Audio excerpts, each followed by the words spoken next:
السلام علیکم ورحمۃ اللہ۔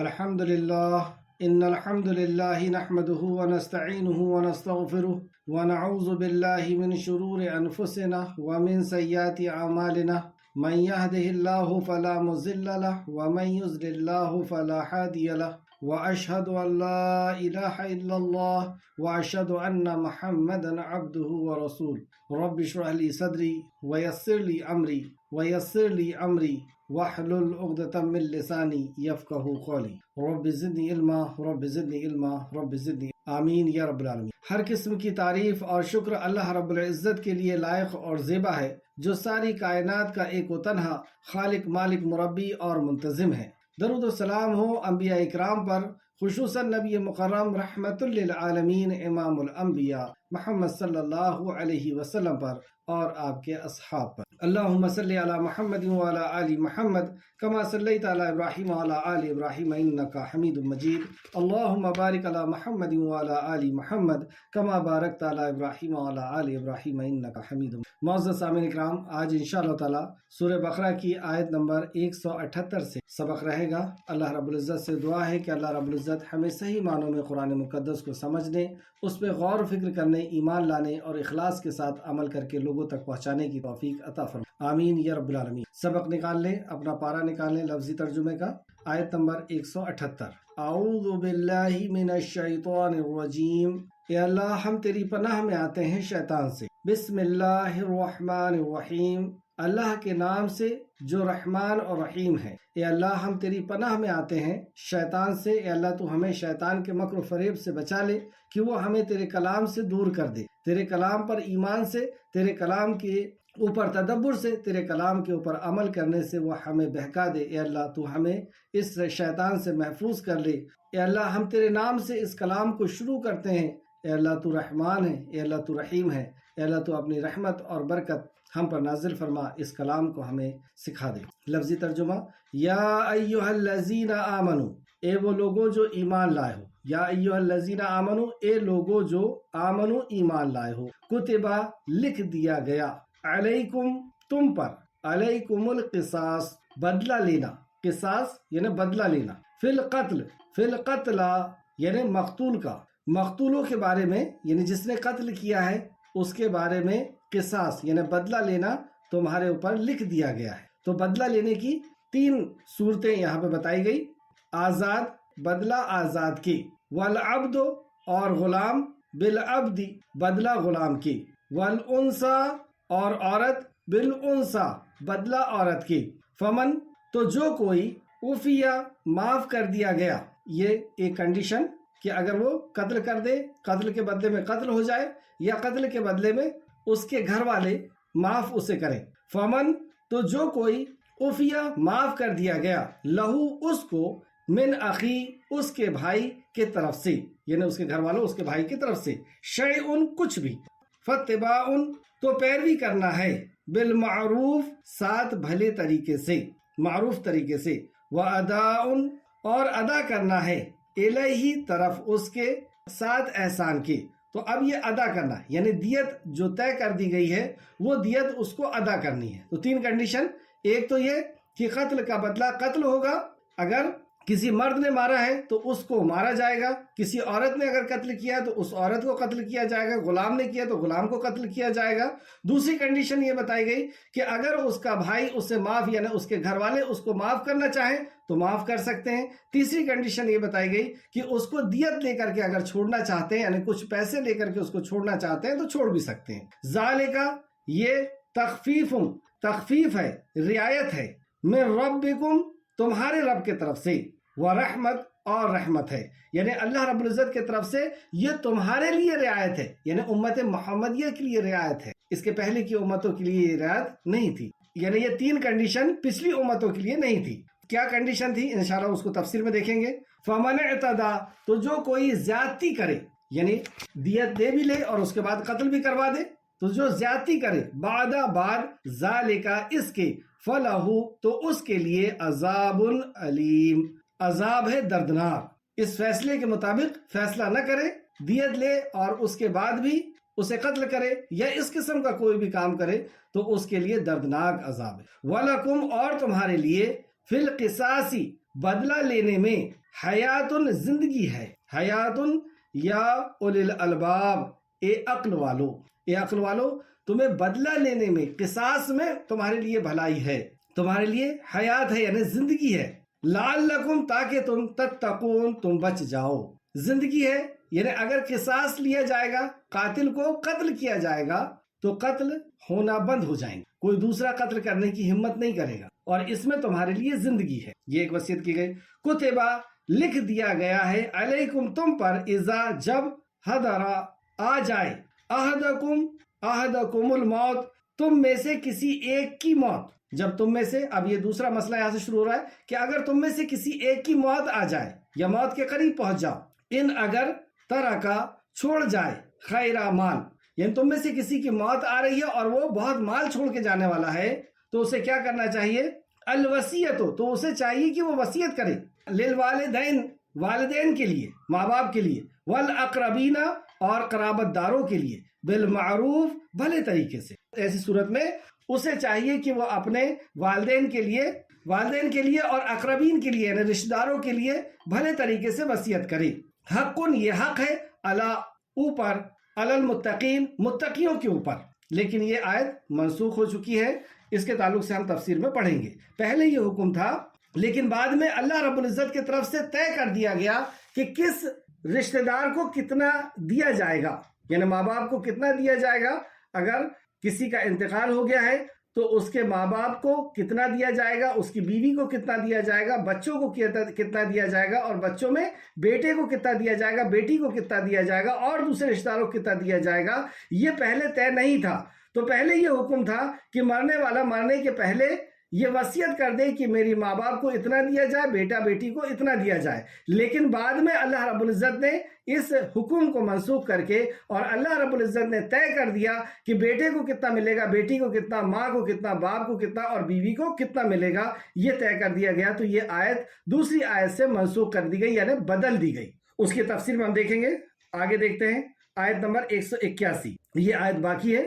فمن، تو جو کوئی، بدلہ، بدل دے اسے، بعد ما، اس کے جو، سمعہ، اس نے سنا ہے، فإنما، تو بے شک، اسمہ، گناہ اس کا، علی الذین، ان پر ہے جو، یبدلون، بدل دیتے ہیں، یبدلونہ، بدل دیتے ہیں، یبدلونہ، تو وہ بدل دیتے ہیں، یعنی وصیت کسی نے کیا ہے لیکن وہ اس کو سننے کے بعد بدل دیتے ہیں۔ ان اللہ، بے شک اللہ، سمیع علیم، سمیع ہے، سننے والا ہے، اور علیم، علم والا ہے، وہ جاننے والا ہے۔ یعنی کسی نے اگر کسی کے لیے وصیت کی ہے، کیونکہ کچھ حصہ 1/3 1/4 اللہ رب العزت نے اختیار دیا ہے، باقی کا حصہ تو اللہ نے خود طے کر دیا کہ کس کو کتنا دیا جانا ہے، لیکن 1/3 اور 1/4 حصہ اللہ رب العزت نے ہمارے اختیار میں دے دیا ہے کہ اتنا مال تم جس کو چاہو اس کے لیے مرنے کے پہلے وصیت کر سکتے ہو، کہ اتنا تو جو اللہ نے فکس کیا وہ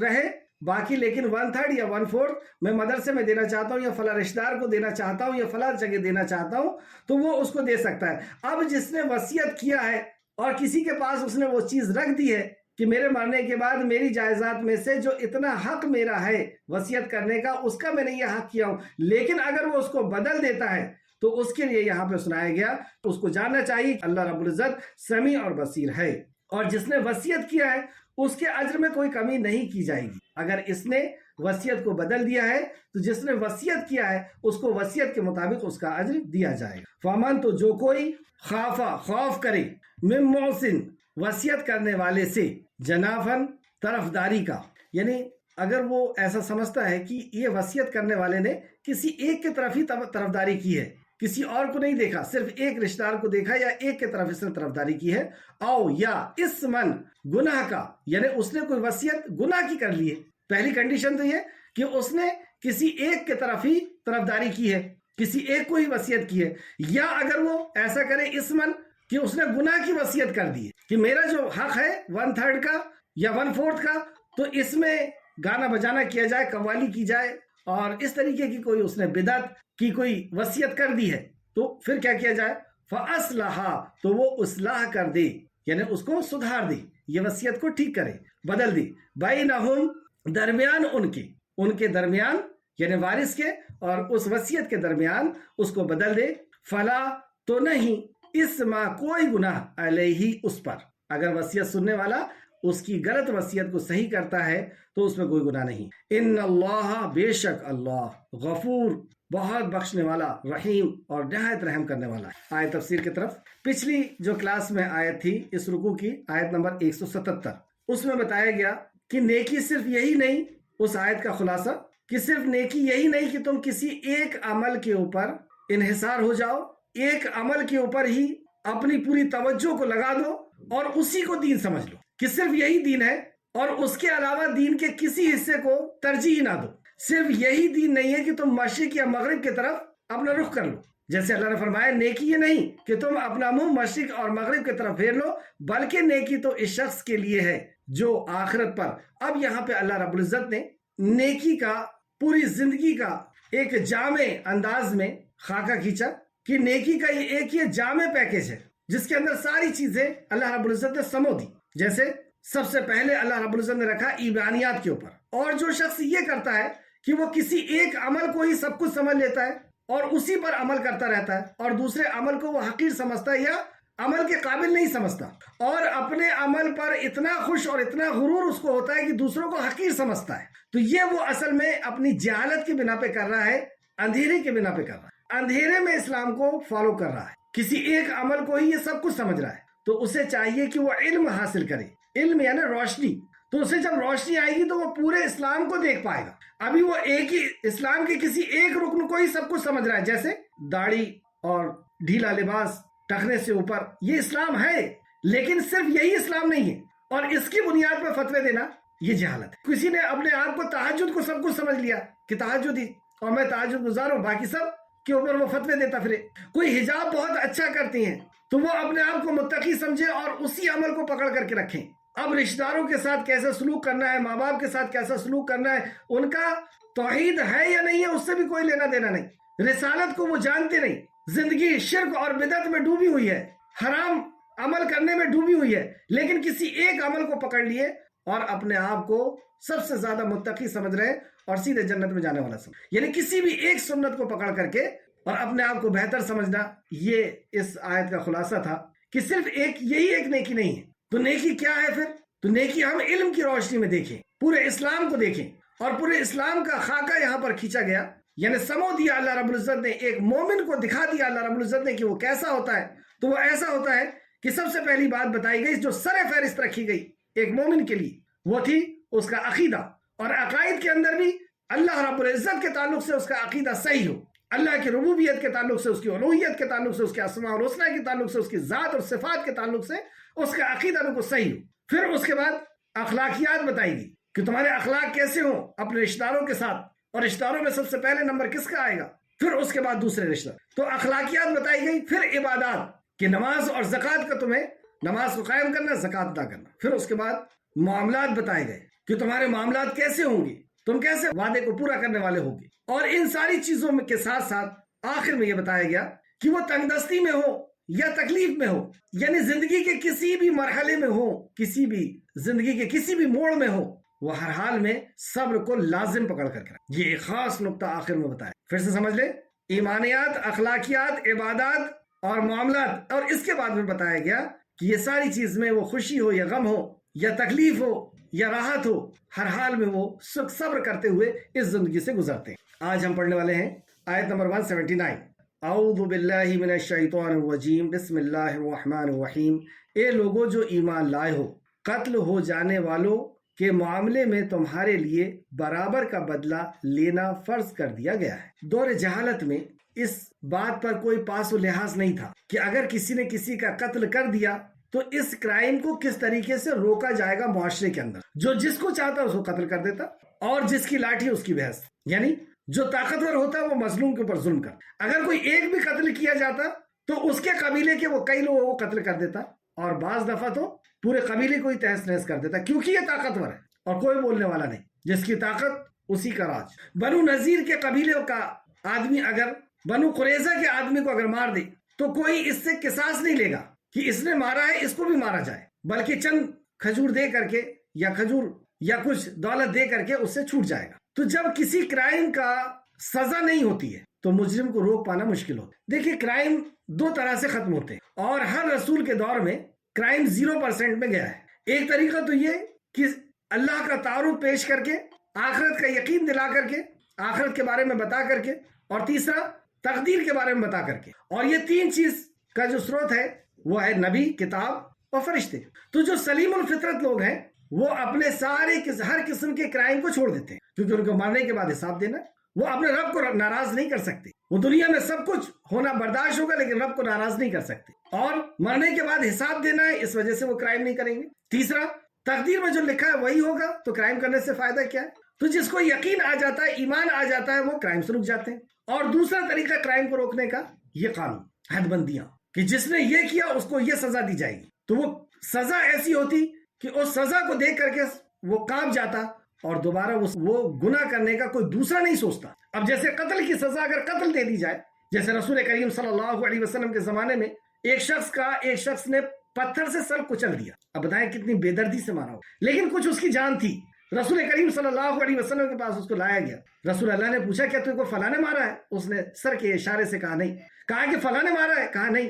تو کہا کہ کیا فلاں نے مارا ہے؟ وہ یہودی تھا۔ اس شخص نے کہا اس یہودی نے مارا، مطلب اشارے سے کہا کہ اس نے مجھے مارا ہے۔ رسول اللہ صلی اللہ علیہ وسلم نے یہی سزا اس کو دلوائی کہ اس کو بھی سر کچل کر کے اس کو ختم کیا۔ تو ایسی سزا جب انسان دیکھتا ہے تو اس کی ہمت نہیں ہے دوسرے کی کہ وہ اس جرم کو کر دے۔ یہ حکم اللہ رب العزت نے امن و امان کو قائم کرنے کے لیے مدینہ کے اندر نازل کی۔ بنو نذیر کا کوئی آدمی نے بنو قریظہ کے آدمی کو مار دیا، اور بنو نذیر جو طاقتور تھے، بنو قریظہ کمزور لوگ تھے، تو ان کے لیے باقاعدہ ایک قانون طے کیا گیا کہ ہمارا آدمی اگر مارے گا تو اتنا دے کر کے اور چھوٹ جائے گا، اور تمہارا آدمی مارے گا تو پھر اس کے لیے۔ تو ہر قبیلے کے اپنے اپنے قانون اپنے حساب سے انہوں نے بنا لیے، اور اتنی لچک کہ کرائم رک نہیں رہا، وہ کنٹرول میں نہیں آ رہا، مرڈر پہ مرڈر ہو رہے ہیں، خون پہ خون ہو رہے ہیں۔ اللہ رب العزت نے شریعت نازل فرمائی کہ یہ قانون ہے، اس سے یہ چیز رکے گی۔ اب قانون سمجھے، اے لوگوں جو ایمان لائے ہو، حکم کس کے لیے؟ ایمان والے۔ اے لوگوں جو ایمان لائے ہو، قتل ہو جانے والے میں تمہارے لیے برابر کا بدلہ لینا فرض کر دیا گیا ہے۔ تو حکم سارے کے سارے گورنمنٹ کے لیے، جہاں پہ گورنمنٹ ہے، جہاں پہ شریعت کا قانون ہے، ان کے لیے حکم ہے کہ جو شریعت کا قانون، جو قاضی ہے، جو گورنمنٹ ہے، وہ حکم نافذ کرے گی۔ اب اس دائرے کے اندر جو بھی لوگ رہتے ہیں، جیسے ایک یہودی نے قتل کیا تھا تو رسول اللہ نے اس کے اوپر حد جاری کی، تو یہاں پر بتایا گیا کہ اے لوگوں جو ایمان لائے ہو، قتل ہو جانے والوں میں تمہارے لیے برابر کا بدلہ لینا فرض کر دیا گیا۔ برابر کا بدلہ، آزاد کے بدلے، یعنی جس نے قتل کیا ہے اسی کو قتل کیا جائے گا، وہ آزاد ہے اسی کو قتل کیا جائے گا۔ غلام کے بدلے، اگر کسی غلام نے کیا تو اسی کو قتل کیا جائے گا، اور عورت کے بدلے، اگر عورت نے قتل کیا تو اس کو قتل کیا جائے گا، اسے قبیلے کو نہیں مارا جائے گا۔ جیسے بنو قریظہ نے اگر قتل کر دیا تو تم اس کے پورے قبیلے کے چند لوگوں کو مارو، یا بعض دفعہ یوں ہوتا تھا کہ پورے قبیلے کو ہی تہس نہس کر دو، ایسا نہیں چلے گا۔ جس نے قتل کیا اس کو قتل کیا جائے، اور وہ جس کنڈیشن کا جو بھی ہے، اگر وہ آزاد ہے تو اسی کو مارا جائے گا، عورت ہے تو اسی کو مارا جائے گا، اور غلام ہے تو اسی کو مارا جائے گا، اس کے بدلے میں کسی دوسرے کو نہیں مارا جائے گا۔ ایک کنڈیشن یہ بتا دی گئی کہ ساس جس کو کہتے ہیں کہ جس نے مارا ہے اس کو مار دیا جائے، دوسرا، اور یہ گورنمنٹ کرے گی۔ دوسرا، پھر جس قتل کو اس کے بھائی یعنی مقتول کا ولی کچھ قصاص معاف کر دے تو معروف طریقے سے اتباع کرو۔ اس طرح ایک شخص کا قتل ہو گیا تو نبی کریم صلی اللہ علیہ وسلم نے جس کا قتل ہوا تھا اس کے گھر والوں کو بلایا اور کہا کہ یہ شخص ہے، تم چاہو تو قصاص لے لو اور چاہو تو اسے جو ہے دیت لے کر کے چھوڑ دو یا ویسے ہی معاف کر دو۔ تو اس شخص نے کہا کہ میرا ارادہ اس کو مارنے کا نہیں تھا، بہرحال اس گھر والوں نے یہ طے کیا کہ ان کو چھوڑ دیا جائے، تو چھوڑ دیا گیا۔ جیسے بعض دفعہ ایسا ہوتا ہے کہ ایکسیڈنٹ ہو گیا تو جس نے کیا ہے تو ظاہر سی بات ہے کہ مرڈر تو اسی سے ہوا ہے، لیکن وہ کرنا نہیں چاہتا تھا، دھوکے سے ہو گیا یا یہ دھوکے سے آ گیا سامنے۔ کسی بھی کنڈیشن میں کوئی دوسرا ٹائپ کا مرڈر ہے، ایک تو سیدھا مرڈر ہے کہ سر کچل کر کے اس کو مار ڈالا گیا، کسی تلوار سے، کسی چاقو سے، کسی گولی سے مار دیا گیا، تو یہ تو سیدھا آتا ہے۔ لیکن ایک ایسا بھی ہوتا ہے جو وہ نہیں چاہتا تھا لیکن اس کے ساتھ ہو گیا، تو اب کنڈیشن لگا دی گئی کہ چاہو تو قتل کی سزا قتل ہی ہے، اگر گھر والے ہی کہتے ہیں کہ نہیں ہم کو تو قصاص ہی چاہیے تو اس کو قصاص کیا جائے گا۔ اور گھر والوں کے لیے یہ ایک سہولیت ہے کہ ہاتھ سے قتل ہوا ہے، اس کے لیے ایک سہولیت ہے کہ اس کے گھر والوں کے دل میں اگر کوئی بات ایسی آ گئی تو وہ اس کو معاف کر دیں گے۔ یا تیسری کنڈیشن، اور اچھے طریقے سے دیت کی ادائیگی کی جائے۔ تیسری کنڈیشن یہ کہ اگر وہ چاہیں تو کچھ اس کو پینالٹی لگا دیں اس کے اوپر کہ تمہارے ہاتھ سے یہ ایکسیڈنٹ ہوا یا مرڈر ہوا، فلاں ہوا ہے، تو تم اس کے اتنے پیسے دے دو، اس کا اتنا ہرجانہ دے دو۔ جیسے کوئی بلڈنگ بنا رہا ہے اور وہ بلڈنگ کا سامان اچانک گر گیا اس سے کچھ لوگ مر گئے، تو جو کمپنی ہے اگر یہ چاہے تو اس کے اوپر ڈائریکٹ اٹیک کر سکتے ہیں، اور چاہے تو کچھ پیسے لے کر کے یا ویسے بھی معاف کیا جا سکتا۔ یہ 3 کنڈیشن امت محمدیہ کے لیے ہے۔ اللہ سبحانہ وتعالیٰ نے فرمایا یہ تمہارے رب کے طرف سے تخفیف اور رحمت ہے۔ یہ تخفیف ہے صرف امت محمدیہ کے لیے، اور رحمت ہے کون سی؟ تفسیر ابن کثیر جلد نمبر 1 صفحہ نمبر 385، یا تو قصاص لے لو، یا دوسرا معاف کر دو، یا دیت لے کر کے چھوڑ دو۔ تفسیر ابو حاتم کے حوالے سے تفسیر ابن کثیر نے اس کو نقل کیا ہے۔ تفسیر ابو حاتم جلد نمبر 1 صفحہ نمبر 296 296۔ یہ بات جو کہی گئی یہ تمہارے رب کے طرف سے تخفیف اور رحمت ہے، تو اس کے پہلے کی شریعت میں کیا تھا؟ تو یہودیوں کے لیے تورات میں یہ فیصلہ تھا کہ جس نے قتل کیا اس کو قتل کیا جائے یا معاف کر دیا، پیسے کا معاملہ نہیں تھا، معاف کر دیا، یہ 2 چیز۔ نصرانیوں کے ہاں صرف یہ تھا کہ معاف کرنا ہے، لیکن امت محمدیہ میں یہ تینوں آفر دے دیے گئے، یہ اللہ رب العزت کی طرف سے تخفیف۔ پھر اس کے بعد جس شخص نے زیادتی کی اس کے لیے دردناک عذاب ہے۔ اب یہ 3 آفر ہونے کے بعد بھی جو زیادتی کرے، یعنی جس کے گھر کے کسی شخص کا انتقال ہو گیا اور وہ یہ زیادتی کر رہا ہے کہ اس سے پیسے بھی لے رہا ہے اور بعد میں اس کو گورنمنٹ کو یہ بھی کہہ رہا ہے کہ نہیں مجھے قصاص بھی چاہیے، یا بغیر بتائے یا کچھ بھی اس طریقے سے اس نے غلط کیا، تو اس کے لیے فرمایا جا رہا پھر اس کے بعد جس کسی نے زیادتی کی اس کے لیے دردناک عذاب۔ زیادتی میں ایک چیز یہ بھی آ سکتی ہے کہ جھوٹی گواہی دلوا دینا، جھوٹا کسی کیس میں پھنسا دینا۔ تو جو بھی کسی بھی قسم کی زیادتی کرتا ہے کسی شخص کے ساتھ اور اس کو زبردستی سولی دلوا دیتا ہے، اس کو قتل کروا دیتا ہے، تو یہ زیادتی کرنے والا سمجھ لے کہ اللہ رب العزت علیم اور خبیر ہے، وہ ہر زیادتی کرنے والے کو اس کی زیادتی کی بنا پر پکڑے گا۔ اللہ ہم سب کو ظلم کرنے سے محفوظ رکھے، اللہ ہم سب کو ظلم کرنے سے محفوظ، آمین یا رب العالمین۔ اب اس جرم کو کنٹرول کرنے کا واضح انداز میں اللہ رب العزت نے یہاں پہ بیان فرمایا کہ اس کو کیسے کنٹرول کیا جائے گا۔ یعنی کچھ لوگ یوں کہتے ہیں کہ یہ بہت سخت قانون ہے، یہ زنا کی سزا اتنا سخت کہ رجم کر دیا جائے، مرڈر کی سزا اتنی سخت کہ اس کو بھی قتل کر دیا جائے، اور جب انہی کے گھر کا کسی کے ساتھ ایسا حادثہ ہوتا ہے تو پھر کیا کہتے ہیں اس سے بھی بڑی کوئی سزا ہونا چاہیے، اور دوسرے کے ساتھ ہو رہا ہے یا اپنے گھر کے کسی کے ساتھ ہو رہا ہے تو نہیں صاحب یہ تو ظلم ہو رہا ہے۔ یہ ڈبل اسٹینڈرڈ کیوں؟ یہاں تو یہ دیکھنا ہوگا کہ یہ کرائم ہمارے ملک سے یا ہمارے علاقے سے کس طرح ختم ہو، اور یہ ہمارے رب کا قانون ہے، اس پہ اعتراض کرنا سنگین جرم ہے۔ یوں سمجھ آئے کہ کبیرہ گناہوں میں بھی کبھی بڑا گناہ ہے اللہ کے کسی قانون پر اعتراض کرنا، استغفر اللہ، ہم سب کو محفوظ رکھے۔ اور اسی میں بقا ہے، آپ دیکھ لیں جہاں پر بھی یہ قانون سختی کے ساتھ ہو جائے کہ کوئی سنوائی نہیں، جیسی اس نے قبول کر لیا ہے کہ ہاں یہ مرڈر میں نے کیا ہوں اور سرے عام اس کا مرڈر کر دیا جائے، دوبارہ کسی کی ہمت نہیں ہوگی، بس پیشیوں پہ پیشیاں چلنا اور پھر کچھ دن رکھنا پھر چھوڑ دینا۔ تو اس میں جو جرم کرنے والا ہے اس کی حوصلہ افزائی ہوتی ہے، اس کا حوصلہ بڑھتا ہے کہ اتنے پیسے دے کر کے ہم تو نکل جائیں گے، ہمارے پاس فلاں فلاں کی پہنچ ہے اور ہماری فلاں فلاں کی پہچان ہے۔ تو مدینہ کے اندر نبی کریم صلی اللہ علیہ وسلم نے اس طرح امن و امان کو قائم کیا ہر فیلڈ کے اندر کہ شراب وہاں پہ نہیں بک سکتی، وہاں پر بیاج کا کاروبار نہیں چل سکتا، اور اسی طریقے سے اگر کوئی اس طریقے کا کرائم کرتا ہے تو اس کو ایسی سخت سزا دی جائے کہ دوسرا کوئی وہ کرائم کو کرنے میں جو ہے وہ کانپ جائے۔ تو آیت نمبر 139، اے اہل عقل، اے عقل والو، تمہارے لیے برابر کا بدلہ لینے میں ہی زندگی ہے تاکہ تم بچو۔ اگر تم برابر کا بدلہ لوگے تو اس میں تمہارے لیے زندگی ہے، یعنی قصاص کو زندگی قرار دیا، اس آیت میں قصاص کو زندگی قرار دیا۔ کتنے ہی لوگ قتل کرنا چاہتے ہیں لیکن خود بھی قتل کر دیے جائیں گے اس لیے ڈر جاتے ہیں اور رک جاتے ہیں، یہ ہے اس کا قرآن۔ تو قصاص میں زندگی کس طرح ہے؟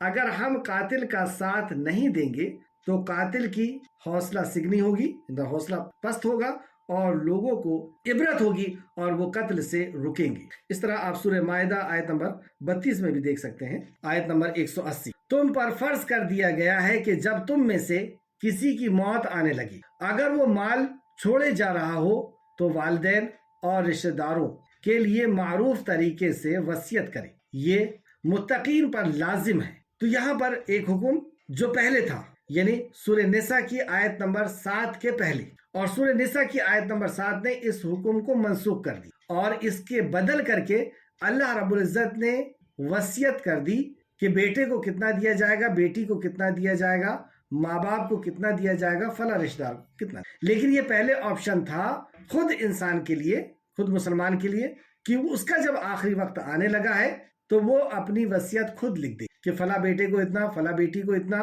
باپ کو اتنا، بھائی کو اتنا۔ لیکن اب یہ اختیار اس سے ختم کر کے خود اللہ رب العزت نے انصاف کر دی اور اس سے بہتر انصاف کرنے والا کہ بیٹے کو کتنا ملنا چاہیے, بیٹی کو کتنا, ماں باپ کو کتنا اور بیوی کو کتنا ملنا چاہیے, یہ اللہ رب العزت نے طے کر. اس تعلق سے صحیح قول کے مطابق تفسیر ابن کثیر جلد نمبر 1 صفحہ نمبر 386, صحیح قول کے مطابق آیت میراث کے نزول سے پہلے وصیت کرنا واجب تھا, مگر جب آیت میراث نازل ہوئی تو یہ حکم منسوخ ہو. میراث یعنی مرنے کے بعد اس کے مال کا تقسیم کیا جانا, بانٹنا, ڈسٹریبیوٹ کرنا, اور میراث کے مقررہ حصے, مقررہ کس نے کیا؟ اللہ رب العزت نے. تو میراث کے مقررہ حصے اللہ تعالیٰ کے طرف سے فرض قرار پائے. اللہ رب العزت نے میراث کے حصے خود طے کر دی. جو حقدار کو لازمی حق ہے, جو حقدار کا لازمی حق ہے, یعنی اس حق میں سے کوئی ادھر ادھر نہیں کر سکتا. خود جس کی میراث ہے مرنے کے پہلے وہ بھی اس میں چھیڑ نہیں کر سکتا. آگے ہم اس کو سمجھیں گے. جس کے لیے نہ وصیت کی ضرورت ہے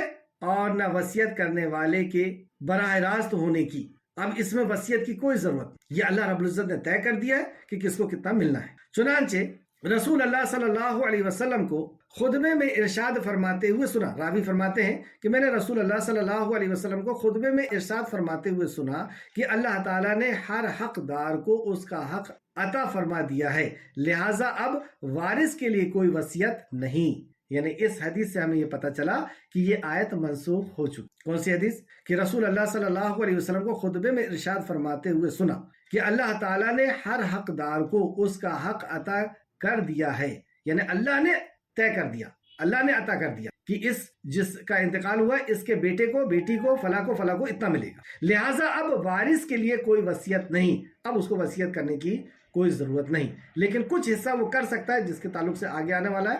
اس کا لکھ لیں سنن ابو داؤد حدیث نمبر 2870, ترمذی حدیث نمبر 2121 اور ابن ماجہ حدیث نمبر 2714. ایک اور حدیث امام احمد رحمۃ اللہ علیہ نے محمد بن سیرین رحمۃ اللہ علیہ سے روایت کیا ہے کہ حضرت ابن عباس رضی اللہ عنہ بیٹھے سورہ بقرہ پڑھ رہے تھے حتیٰ کہ جب اس آیت کریمہ پر گزرے, یعنی آیت نمبر 80 پر سے جب آپ گزرے تو فرمایا کہ یہ آیت منسوخ ہو گئی. کس نے فرمایا؟ ابن عباس رحمۃ اللہ علیہ نے فرمایا یہ آیت منسوخ ہو گئی. اسے سعید بن منصور نے روایت کیا ہے اور امام حاکم نے مستدرک میں اسے روایت کرنے کے بعد لکھا ہے کہ یہ حدیث صحیح اور بخاری اور مسلم کی شرط کے مطابق ہے.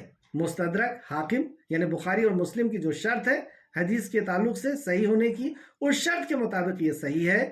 مستدرک حاکم جلد نمبر 2 صفحہ نمبر 237 اور حدیث نمبر 3083 اور تفسیر ابن کثیر جلد نمبر 1 صفحہ نمبر 387. تو اس سے بھی ابن عباس رضی اللہ عنہ کے اس قول سے پتہ چلا کہ یہ آیت جو ہے وہ منسوخ ہو گئی. کس آیت نے اس آیت کو منسوخ کیا یا بدل دیا؟ احکام کو منسوخ کر دیا, نے احکام کا بدل دیا جانا.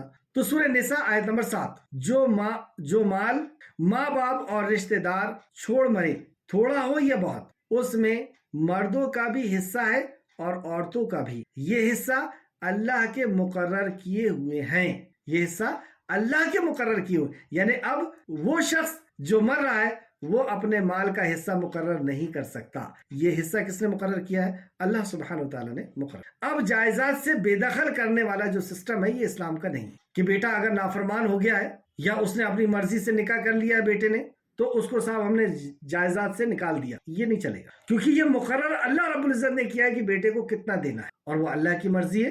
اللہ رب العزت نے نافرمانوں کو بھی دیا ہے, فرمانبرداروں کو بھی دیا ہے.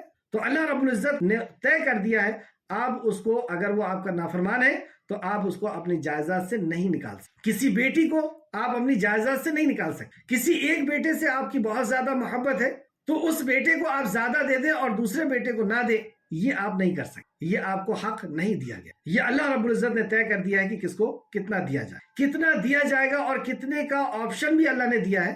اس کے تعلق سے ہم دیکھیں گے کہ کتنا پاور ہم کو ہے اپنی جائزات میں سے خرچ کرنے کا, یعنی وصیت کرنے کا مرنے کے بعد کہ میری جو جائزات ہے اس میں سے کتنا پرسنٹ ہم اپنی مرضی سے کسی کو دے سکتے ہیں اور باقی کتنا ہمیں چھوڑ دینا ہے اللہ کے قانون کے مطابق اس کو ڈسٹریبیوٹ ہونے کے لیے. اس کو تعلق سے دیکھیں گے آیت نمبر 181. پھر جو شخص اس وصیت کو سن لینے کے بعد بدل دے تو اس کا گناہ انہی لوگوں پر ہوگا جو اسے بدل دیں گے. اب اگر کوئی شخص وصیت کرتا ہے یعنی اللہ رب العزت نے جتنا مقرر کیا ہے اس کے بعد جو بچا ہوا ہے اچھا کتنا بچا ہوا پہلے اس کو دیکھتے ہیں تو پھر یہ بات سمجھ میں آئے گی۔ ابن عمر رضی اللہ عنہ سے حدیث میں ثابت ہے کہ رسول اللہ صلی اللہ علیہ وسلم نے فرمایا کسی مسلمان کو یہ حق نہیں پہنچتا کہ وہ اس کے پاس کوئی چیز ہو جس کے بارے میں وہ وصیت کرنا چاہتا، اس کے پاس کوئی چیز ہے اس کو وہ وصیت کرنا چاہتا، یا اس حدیث کے بعد سمجھیں گے تو اور کلیئر سمجھ میں آئے گی۔ یہ بخاری اور مسلم کی حدیث ہے کہ رسول اللہ صلی اللہ علیہ وسلم ایک صحابی کی عیادت کے لیے گئے، یعنی ان کے ان کے بیماری کی وجہ سے ان کو دیکھنے کے لیے گئے، تو اس ٹائم پہ ان کی کیا بات ہوئی آپس میں، اس کو امام بخاری اور مسلم نے دونوں نے روایت کیا۔ صحیحین میں ثابت ہے کہ حضرت سعد رضی اللہ عنہ نے عرض کی، حضرت سعد جن کو دیکھنے کے لیے رسول اللہ صلی اللہ علیہ وسلم گئے تھے، تو حضرت سعد نے عرض کیا، اے اللہ کے رسول، میرے پاس بہت سا مال ہے اور میرے وارث صرف ایک بیٹی ہے۔ یہ بہت مالدار تھے اور ان کی صرف ایک ہی بیٹی تھی، مطلب یوں آپ سمجھ لیں کہ کسی کے پاس کروڑوں روپے ہے اور ایک ہی بیٹی ہے تو کتنا کھائے گی؟ تو ان کے ذہن میں یہی آیا کہ اس کے لیے تو اتنا بھی چھوڑ دیں گے تو کافی ہے، اس کی آسانی سے زندگی جو ہے گزر جائے گی، اور اتنا سارا مال کیا کریں گے اس کو چھوڑ کر کے۔ یہ تھا پس منظر۔ اب حدیث کو دیکھیں، صحیحین میں ثابت ہے کہ حضرت سعد رضی اللہ عنہ نے عرض کیا، اے اللہ کے رسول، میرے پاس بہت سا مال ہے اور میرے وارث صرف ایک بیٹی ہے، تو کیا میں اپنے مال کا 2/3 حصے کے بارے میں وصیت کر سکتا ہوں؟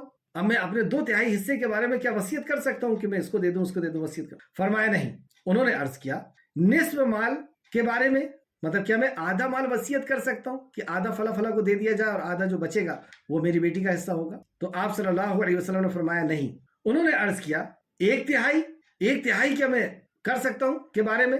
تو آپ صلی اللہ علیہ وسلم نے فرمایا ہاں، 1/3 کے بارے میں وصیت کرو تو کر سکتے ہو، لیکن 1/3 بھی بہت ہوتا ہے، اپنے وارثوں کو دولت مند چھوڑ کر جاؤ۔ پھر آپ صلی اللہ علیہ وسلم نے فرمایا، اپنے وارثوں کو، یعنی اپنے پیچھے جو تمہارے وارث ہیں، جو بچے ہیں، ان کو دولت مند چھوڑ کر کے جائیں، اس سے بہتر ہے کہ تم انہیں فقیر بنا کر چھوڑ جاؤ کہ وہ لوگوں کے سامنے ہاتھ پھیلاتے پھریں، یعنی اپنے وارثوں کو ایسا دولت مند چھوڑ کر کے جاؤ۔ یہ نہیں کہ اپنا پوری دولت جو ہے وہ لٹا دیے، صدقہ اور خیرات کر دیے اور اپنے وارثوں کو فقیر اور حقیر چھوڑ کر کے چلے گئے کہ وہ لوگوں کے سامنے ہاتھ پھیلاتا ہوا پھر رہا۔ بخاری شریف حدیث نمبر 2742، مسلم شریف حدیث نمبر 1628۔ اب یہ جو آپ صلی اللہ علیہ وسلم نے فرمایا کہ ہاں 1/3 تو دے سکتے ہو لیکن یہ بھی زیادہ ہے، اس تعلق سے امام بخاری نے ایک حدیث لائے، صحیح بخاری میں ہے کہ اگر لوگ 1/3 کے بجائے 1/4 حصے تک کی وصیت کرے تو یہ زیادہ مناسب ہے، کیونکہ رسول اللہ صلی اللہ علیہ وسلم نے فرمایا تم 1/3 کے بارے میں وصیت کرو تو کر سکتے ہو، لیکن 1/3 بھی بہت ہے۔ اس لیے امام بخاری نے جو حدیث لے کر کے آیا اس کا الفاظ یہ ہے کہ تم 1/4 کرو وصیت۔ بخاری شریف حدیث نمبر 2743۔ اب ہمیں یہ پتہ چلا کہ 1/4 ہم وصیت کر سکتے، اس کے علاوہ کو ہم نہیں چھو سکتے، یا 1/3 کو ہم وصیت کر سکتے ہیں، اس کے علاوہ کو ہم نہیں چھو سکتے۔ وہ اللہ رب العزت نے جو طے کیا ہوا ہے اس طریقے سے ہمارے بچوں میں یا بیوی میں اور ماں باپ میں تقسیم ہو۔ تو اب یہ جو 1/3 ہے، اس کو جو ہم وصیت کرنا چاہتے ہیں، اگر کرنا چاہتے ہیں اور نہیں کرنا چاہتے تو ٹھیک ہے، وہ تو انہیں کو ملے گا۔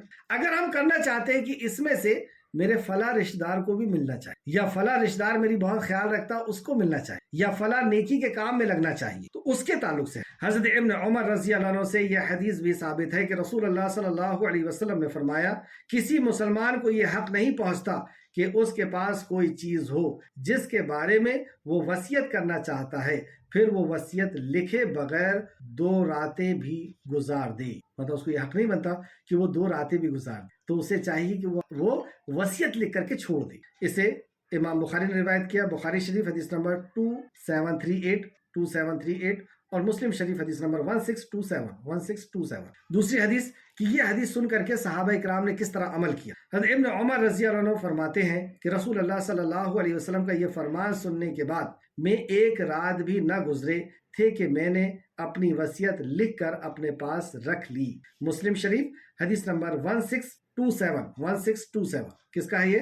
حضرت ابن عمر رضی اللہ عنہ نے جب یہ بات سنی تو انہوں نے جتنی وصیت مطلب جتنا ان کے پاس پاور تھا 1/3 کا یا 1/4 کا تو اتنی وصیت لکھ کر کے اپنے پاس رکھ لی کہ باقی جو ہے وہ تو میرے بچوں میں بٹے گا یا فلاں وارث میں بٹے گا، اتنا میں فلاں کو دینا چاہتا ہوں۔ تو آپ کے پھر انتقال کے بعد وہ وہاں پہ اس طریقے سے تقسیم ہو جائے گا۔ اور آپ جانتے بھی ہیں وصیت کتنی کر سکتے ہیں، اس کے تعلق سے آپ نے حدیث لکھا۔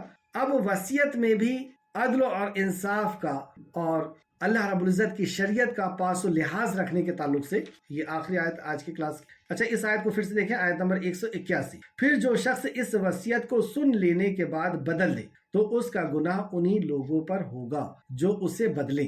اب جیسے کسی شخص نے، اس کے پاس پاور تھا 1/3 کا 1/4 کا 1/4 کا، اور اس نے وصیت کر کے اور کسی کو دے دیا کہ میرے مرنے کے بعد اس کو اس طریقے سے کر دے۔ اب ان کا انتقال ہو گیا اور اس شخص نے اس وصیت کو بدل دیا کہ نہیں ایسا نہیں ہونا چاہیے تھا اور ایسا ہونا چاہیے۔ جنہوں نے وصیت کی تھی ان کو وصیت کے مطابق اجر ملے گا، یہ یہاں پہ بتایا کہ جس نے وصیت کیا تھا اس کو وصیت کے مطابق اجر ملے گا، اور جس نے وصیت کو بدلا ہے اس کا حساب اسے دینا ہو۔ اب پھر سے دیکھیں، پھر جو شخص اس وصیت کو سن لینے کے بعد بدل دے تو اس کا گناہ انہی لوگوں پر ہوگا جو اسے بدلیں گے۔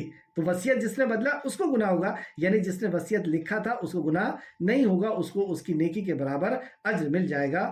تفسیر ابن کثیر اس آیت کی تفسیر میں۔ تو بے شک اللہ خوب سننے والا اور خوب جاننے والا ہے۔ اصل میں اس وصیت کو تو اللہ رب العزت خوب جاننے والا ہے، تم نے اس کو بدلے ہو، تمہیں اس کا حساب دینا پڑے گا۔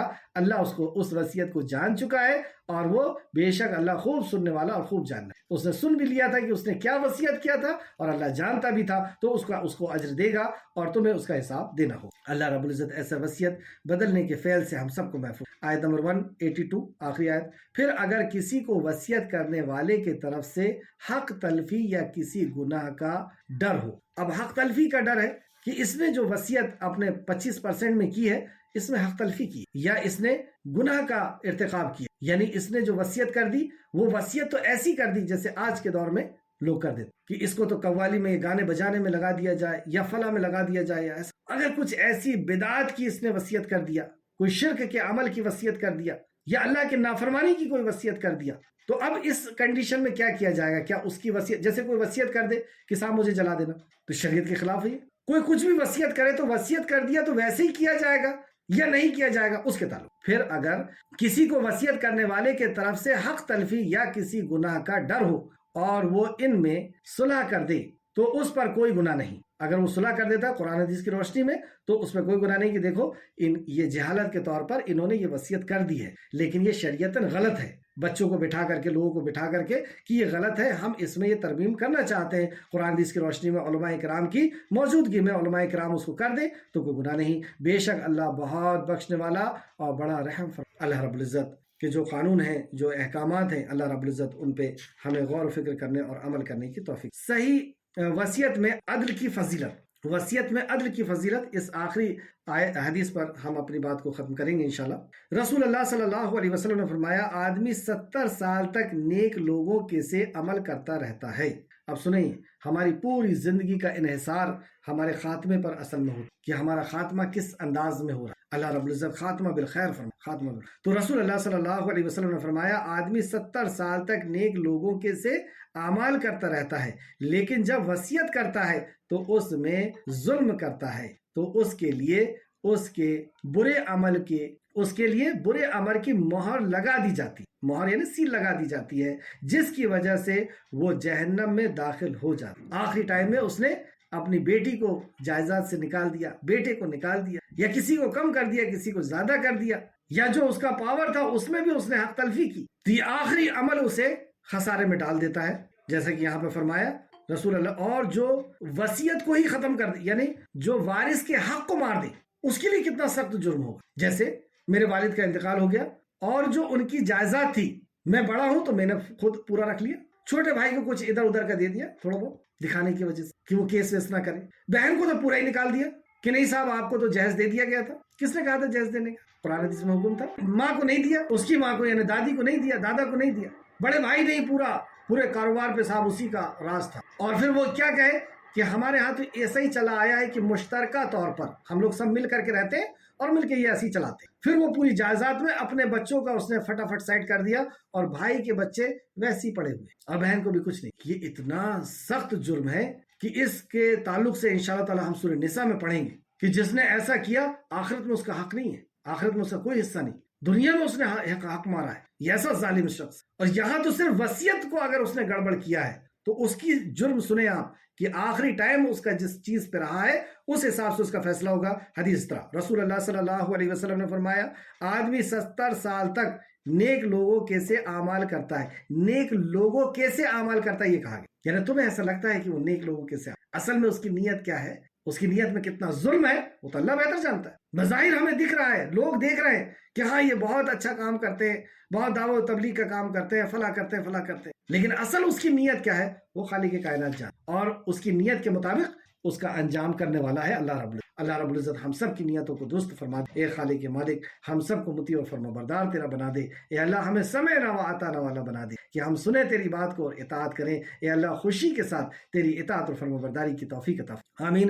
رسول اللہ صلی اللہ علیہ وسلم نے فرمایا آدمی 70 سال تک نیک لوگوں کے سے اعمال کرتا رہتا ہے، لیکن جب وصیت کرتا ہے تو اس میں ظلم کرتا ہے، اس کے لیے اس کے برے عمل کی مہر لگا دی جاتی ہے، اس کے برے عمل کی مہر لگا دی جاتی ہے جس کی وجہ سے وہ جہنم میں داخل ہو جاتا. اور ایک شخص 70 سال تک برے لوگوں کے سے اعمال کرتا رہتا ہے. مطلب ہمیں ایسا لگ رہا ہے کہ یہ عمل کیا کرتا ہے، کچھ لوگ ایسے ہوتے ہیں جو اتنا چھپا کر کے عمل کرتے ہیں کہ لوگ ایسا سمجھتے ہیں کہ یہ کیا کر رہا ہے، یہ تو صرف فرض کی ادائیگی کر لیتا ہے. کیونکہ فرض عمل کرنے میں وہ اوپن ہو جاتا ہے، نماز پڑھنے تو مسجد میں جانا ہی پڑے گا، زکوٰۃ دینے میں تو دینا ہی پڑے گا بیت المال میں، لیکن وہ ایسا چھپ کر کے رہتا ہے کہ لوگ اس کو کچھ خاطر خواہ نہیں سمجھتے، کچھ اس کی اہمیت نہیں سمجھتے. لیکن اب اس کا انجام کے بارے میں، اور ایک شخص 70 سال تک برے لوگوں کے سے اعمال کرتا رہتا ہے لیکن وصیت میں عدل سے کام لیتا ہے. دیکھیے انصاف اللہ رب العزت نے بہت پسند، کام اللہ نے اپنے ذمہ لیا، مالک یوم الدین، میں ہوں بدلے کے دن کا مالک.